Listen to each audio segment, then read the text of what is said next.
possible. And thank you for reading. Manny Pacquiao, Nicole, I don't think there'll be a problem for Manny. As a share of great fights. But every once in a while, human mind can also be controlled for muscle. Again, having muscle pain. Only here para sa bayan.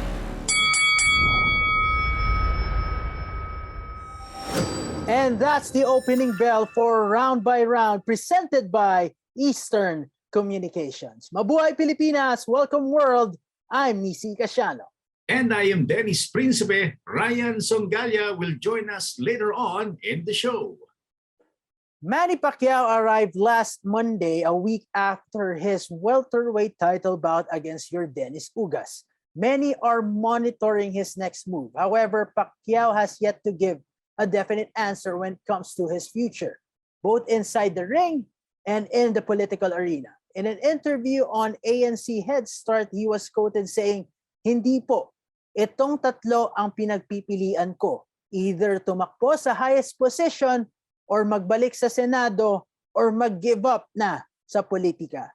Chief Dennis, to be honest, that statement from Senator Manny Pacquiao caught me off guard, especially the last part. And I've never heard him say that. So, what do you think is going through the mind of Senator Pacquiao? Well, I think, Nisi, para sa akin, it's the presidency or nothing for the fighting Senator Manny Pacquiao. Kasi, alam naman natin si Senator, pagka yan challenge mo, no? Lalo na kung sasabihin mo na huwag na yan, mahirap yan, hindi mo makakaya yan, the more na na-challenge siya.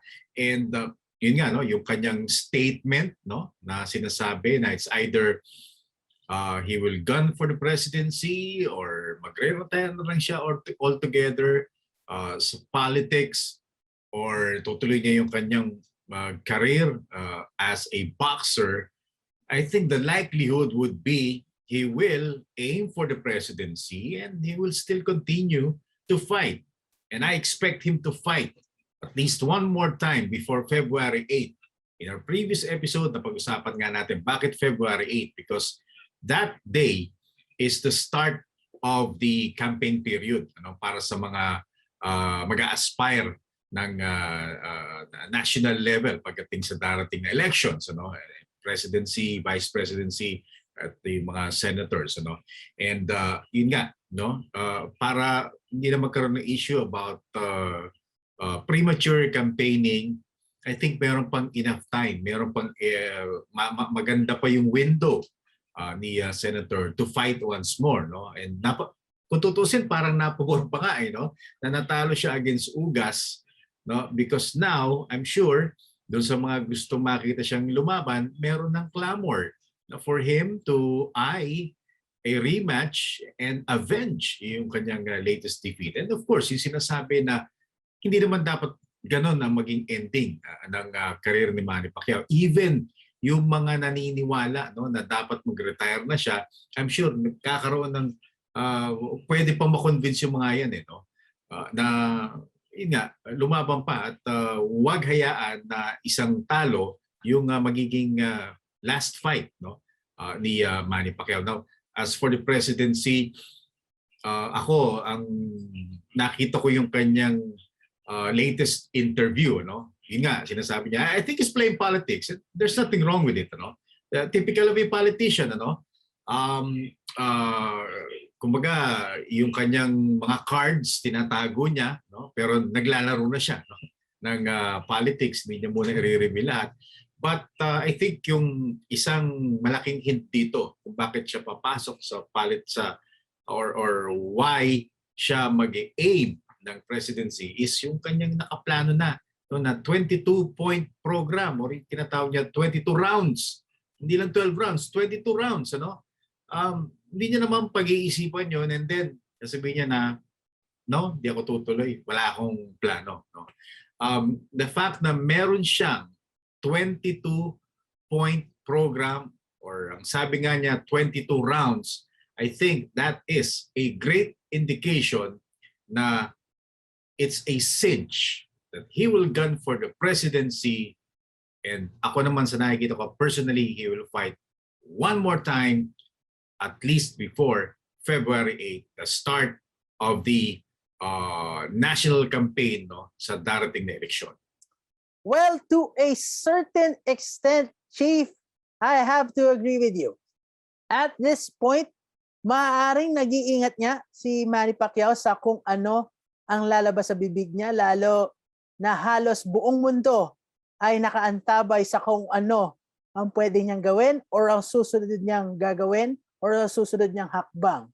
While he is a senator of the Republic, he is also an athlete. That's my concern. I believe at this point, for the lack of a better term, he is confused as to what he wants to do next, considering the outcome of his last fight didn't go his way. So most of us didn't expect, that Manny Pacquiao will lose or would lose to your Dennis Ugas. And it can be classified as an upset win, probably, or one of the biggest upset wins in 2021. We can all agree that it was a close fight. Though it was a close fight, to me, it was clear that Ugas did enough to win, and it was clear as day that the Cuban was the better man on that night. But going back, I honestly think Manny Pacquiao would be singing a different tune if he had won. Because in the same interview, he said, malaki po ang consideration para mag-retire. So what he meant was to retire from politics, not from boxing. So he laid down his options and conditions as a politician. To me, by reading between the lines, he's not done with boxing yet.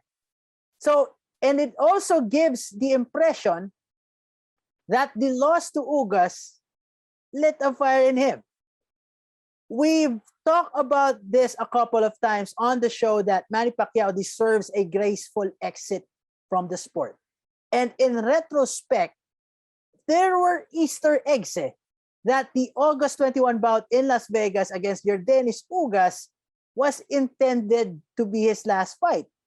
Look how dramatic and nostalgic his entrance was when he made his walk towards the ring. You can see the photos from the past, like the fight against Lelo Lidwaba, up to his most recent fight. The music, it was nostalgic. It was like giving a tribute.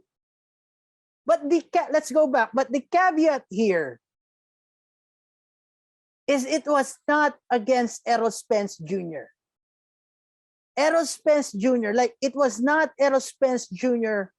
who beat him.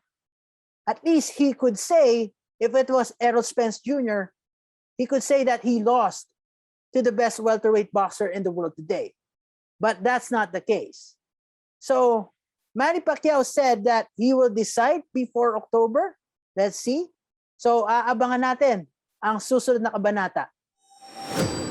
Now moving on to an equally bigger news, the Games and Amusements Board, or GAB, released a list of 40 Filipino boxers, including 5 recognized as champions in the latest world rankings of the 4 major sanctioning bodies. Chief, were you surprised that many or most of our Filipino boxers maintained their status in the rankings despite the inactivity due to the challenges brought by the pandemic? Because kung titignan natin yung listahan, nandun pa rin si Jonathan Taconing, as well as Samuel Salva, and also si Lito Dante, also known as Naruto.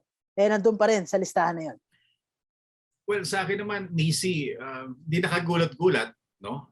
Yun nga, no? Kung titignan natin, how come ang dami ng mga Pilipino ang world rank, most of them inactive in the last 2 years. Karamihan dyan. No? Well, hindi naman bago yung pandemic. It's a pandemic. You know? The entire world is affected, no? By this situation, no? Yung coronavirus. And while meron ng mga countries, no, maski tayo, no, meron na tayong mga nakikitang activities left and right. The United States, for one, yung sinasabing talagang center of activity, ng sport na professional boxing, marami na rin mga events na nangyayari dyan. Now, bakit marami mga Pilipino? Alam mo, we have reached a point, wherein marketable ang mga Filipino fighters. Parang dito sa atin, whenever meron tayong pambato, na sinasabing may makakalaban na Mexican, kahit na hindi pa alam yung pangalan, yung mga kababayan natin na nagkakaroon ng interest na, uy, Mexican, sino kaya yan? Pero pag sinabing Mexican, automatic, parang lumalabas na sigurado magandang laban yan. Ganun na rin tayo. Sinasabi ko nga, we've come to a point na parang Mexicans tayo. Anywhere in the world, pagka sinabing Filipino lalaban against a local fighter of a particular country, sigurado may market. And let's face it, ang mga rankings naman, hindi yan katulad ng ibang sports, like basketball, FIBA, tennis, yung WTA rankings, na you keep on winning against quality opponents in a quality tournament, no matter what, tataas yung ratings mo. Dito iba sa boxing, it's more of deliberation, pero may mga bata-bata rin dyan. The good thing about us Filipinos, particularly yung mga Filipino boxers, meron tayong bukod sa innate talent, meron tayong ganung advantage, na hindi mo naman talaga kailangang i-push ng todo, because alam ng mga boxing organizations that if you have a Filipino in your rankings, chances are babantayan ka ng mga boxing fans all over the world. Yeah, I get your point. You can really say that the boxing world is back to normal because some parts have resumed operations too. But to avoid drastic changes that could tarnish the credibility of these rankings, yes, the best way for these sanctioning bodies is to maintain the statures of these boxers in the rankings until they are given the chance to fight again and prove themselves. But to me, the biggest surprise on the list is Carl James Martin, who is now number 14 in IBF and number 11 in the OPBF as a super bantamweight. Let me be clear, this is a good surprise. Despite the fact that he hasn't fought overseas yet and his last 4 fights were against fellow Filipinos. I'm just excited to see what the future holds for Martin, as he has the talent as well as the charisma to be the next boxing or the next big boxing star of the Philippines. And as you mentioned, Chief, iba pa rin ang Filipino brand of boxing, and we should expect more good reports like this one in the months to come. Now, Chief, there were several reports circulating that Albert Pagara was taken into custody by the police in Barangay Pardo, Cebu City for allegedly harassing a minor. We have yet to get hold of additional information and details about the matter, but let's focus on his boxing career here, Chief. What are your thoughts on this very unfortunate situation involving Albert Pagara? Well, Nisi, nakakalungkot, because personally, kilala na natin to si Albert Pagara. Kaibigan natin yan, si Albert Pagara. Right now, to be honest with you, I cannot tell if there is truth to that or wala. I would like to think na hindi totoo, because he's been very nice to me. He's been very kind to us na mga nagko-cover sa kanya. And yun nga, ako personally, naging kaibigan natin yan. Although, for quite some time, naputol na rin yung aming communication. But I hope and pray na maayos yan. Hindi nga natin masabi na walang katotohanan or what. But yun nga, meron ditong biktima. And there is another camp involved. Yun nga, yung sinasabing naging biktima ni Albert Pagara. No, but siguro tignan na lang natin. I'll see if I can get in touch with Albert. Alamin yung ano ba, yung side niya, katotohanan. It's good na nasa Manila Bulletin tayo and um, provincial section yung minamanage natin, no? And it happens na itong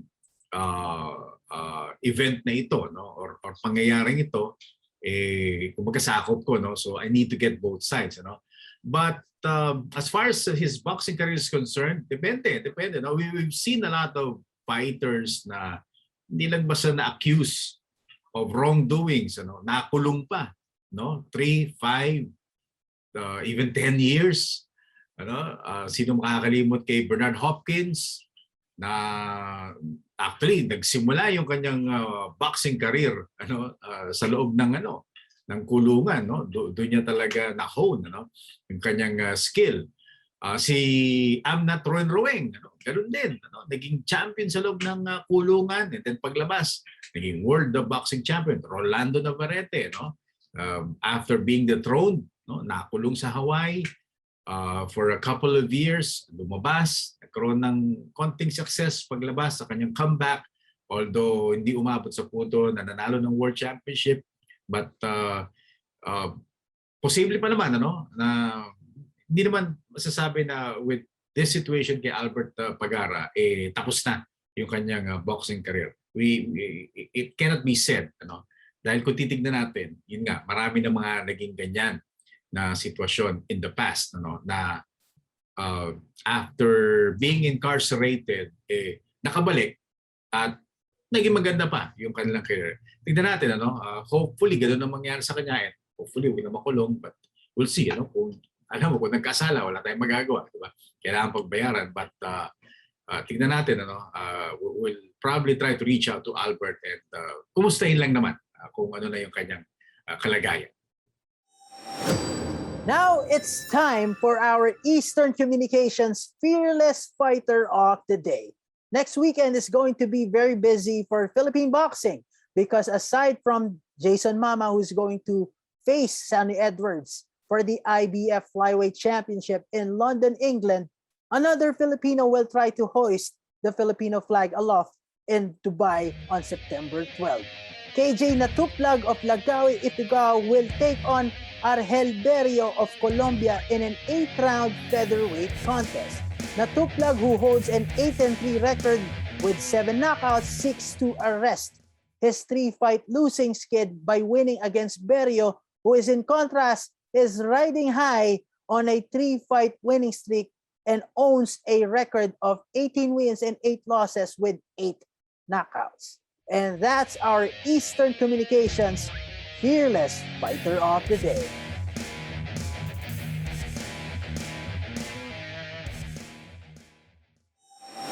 Now we're turning it over to our colleague Ryan Songalia for the second installment of his interview with Filipino-American matchmaker Joe Kiambao.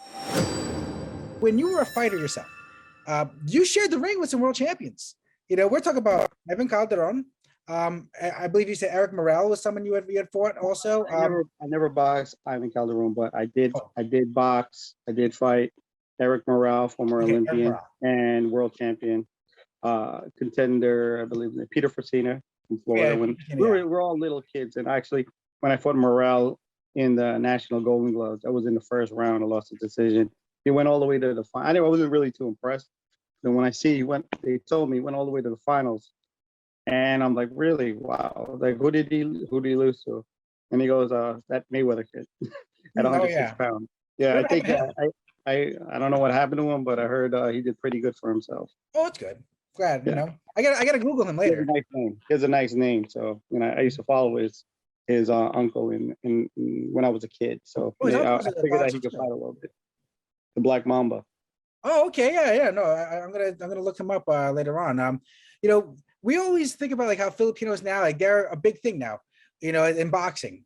But you never went professional. I know that, reading some of the old newspaper clips that you kind of promised your mom that eventually you're going to give up boxing, and everything like that. I want to ask you, because we always think of Filipinos that like, oh, you have to get into the sciences, you Yeah, you want to be a singer? Okay, that's nice. How about you sing your way over to the MCAT test, right? Like that's that kind of like mindset. Was there sort of like a thing where you had to kind of convince your parents, like, hey, I want to do this boxing thing. I think I can do this well. Did you have to make deals in order to pull that off? I think it was more, I didn't want to disappoint my parents because like they did a lot where they came here with no money and they did a lot for themselves. They lived, they bought a house. They lived the American dream. And the thing is, just like any kid, they're supposed to do better than their parents. And the way I was going, I wasn't doing that. I was I was underachieving. So I had to figure something. I knew I wanted to do something in boxing, and I wasn't good enough to be a professional boxer and make it for a living. So I had to figure something out. And I remember, I think Puff Daddy, P Diddy, he said nobody's gonna turn down free labor. So I interned at the Bell Entertainment, and basically I worked my butt off to get my ears open, and I turned that internship into a career. And now, like I said, I'm the director of operations for Split Team Management. I work for Teofimo Lopez. Where the thing is, every time I wrap his hands, he says, "Joe, relax, don't worry, because the future of my family and Split Team Management is in your hands. So no pressure, but No pressure. please don't proceed." Yeah. So, but no, not at all, not at all. I'm living the dream, honestly, because everybody I used to watch when I was a little kid, I meet them now. I hang out. Like Buddy McGirt was one of my favorite fighters. Hey, buddy. And, yeah, no, he was a great guy. And Mike McCallum, Livingstone Bramble, yeah, I'm living the dream, honestly. I see what goes on behind the scenes. I see how people, I always wanted to know how top level fighters train. I also train kids here around the neighborhood just so that so they stay in shape, so they know how to defend themselves. Any guys that are coming up right now that from the Philippines or Filipino Americans that really have caught your eye? Obviously I like Humor. Yumir Marshall, yeah. Marshall. Oh, he's basically a bigger version of Manny. He's still got a ways to go, but southpaw that can punch, fearless. You just got to work on his footwork a little more and his head movement because he gets hit a little too much. But the thing is, he has something you can't teach, which is power, and he has a lot of it. Paalam. I think he fought well the whole Olympics. It's just shit. I really wanted him to win the gold medalist, but the kid from England beat him. I forget. It was just a better fighter at that night. Before I let you go, I gotta ask you, because we're both Filipinos from the New York, New Jersey area. You're from New York, I'm from Jersey. Favorite Filipino restaurant in New York? I'm a Renee's man myself, but what about yourself? There's obviously everybody likes Jollibee, but they get a lot of they got a lot of press. But the one I keep forgetting the name of it, but I don't want to butcher the name. But it's called Ihawan. It's in Ihawan, yeah, Rosario's Ihawan, yeah. Yeah, it's in Woodside. Yeah, but they're moving to Elmhurst though, actually. Oh, it's in Elmhurst. Okay. Yeah, no. I like going there.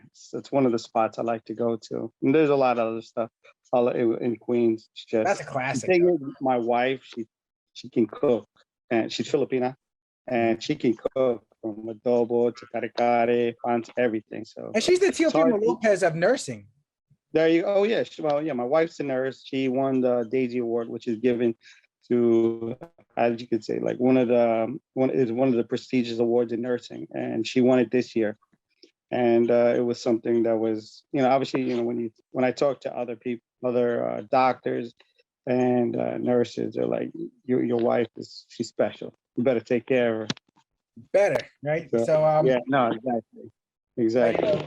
Joe, I want to thank you very much for taking the time to speak with us, and mabuhay, and we'll see you at the fights. And that's the final bell for today's episode of Round by Round, presented by Eastern Communications. I'm Nisi Igasiano. And again, ako po si Dennis Principe. Just remember, tayo rin po ay nasa Facebook, YouTube. 6 p.m. po ang ating daily airing, Monday to Friday. At pagdating naman po sa ating YouTube, please lang po, like, follow, share, and subscribe ngayon na. And don't forget, yung pong notification bell. Isama nyo na rin po yan para ma-notify po kayo about the latest news and yung mga fearless views ng inyong mga ka-sparmates dito po sa Round by Round. Bill Velasco, Attorney Ed Tolentino, and yours truly will be working the fights for you on Monday. So catch us on the next Round by Round, all boxing, all Filipino, all the time. See you.